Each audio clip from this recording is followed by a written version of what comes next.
Bonsoir à tous, bienvenue. Ouvrons ce flash d'informations dans la commune d'Adjamé où les occupants des trottoirs et rues du quartier Liberté ont été déguerpis depuis le 1er novembre dernier dans le but de donner une image reluisante à la cité. Ce déguerpissement est un ouf de soulagement pour population et automobilistes. Cependant, les commerçants continuent de mener à bien leurs activités au bord de la route. Le constat de Assita Diarra, Kader Bachil et Issa Dambélé à 19h30. Direction Agboville pour parler de la promotion des produits à base de cacao. À ce jour, premier transformateur du cacao devant les Pays-Bas.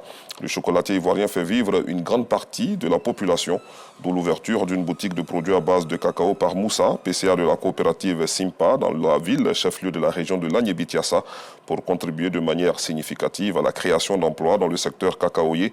Le reportage de nos équipes vous sera proposé à 19h30. Et puis, Abidjan Women in Tech Conference est une plateforme destinée à promouvoir les femmes à l'usage de la technologie. Après une première édition réussie en 2019, les promoteurs reviennent à la charge avec une deuxième édition qui va se tenir du 27 au 29 novembre prochain au plateau. L'événement a été annoncé lors d'une conférence de presse à Abidjan.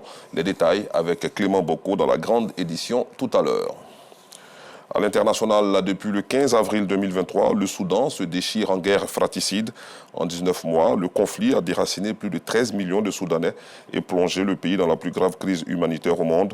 Rien ne semble pouvoir arrêter la confrontation entre les forces armées dirigées par le général Abdel Fattah al-Burhan et les paramilitaires des forces de soutien rapide menées par le général Mohamed Hamdan Dagalo, alias Emedi. Les deux généraux misent tous deux sur une victoire militaire totale. Hors du continent, un haut responsable de l'ONU a appelé ce lundi les partis au conflit au Liban à accepter un cessez-le-feu alors que de nouvelles frappes israéliennes ont visé la banlieue sud de Beyrouth, bastion du Hezbollah.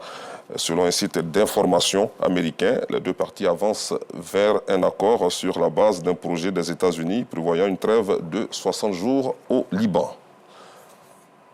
Je vous retrouve à 19h30.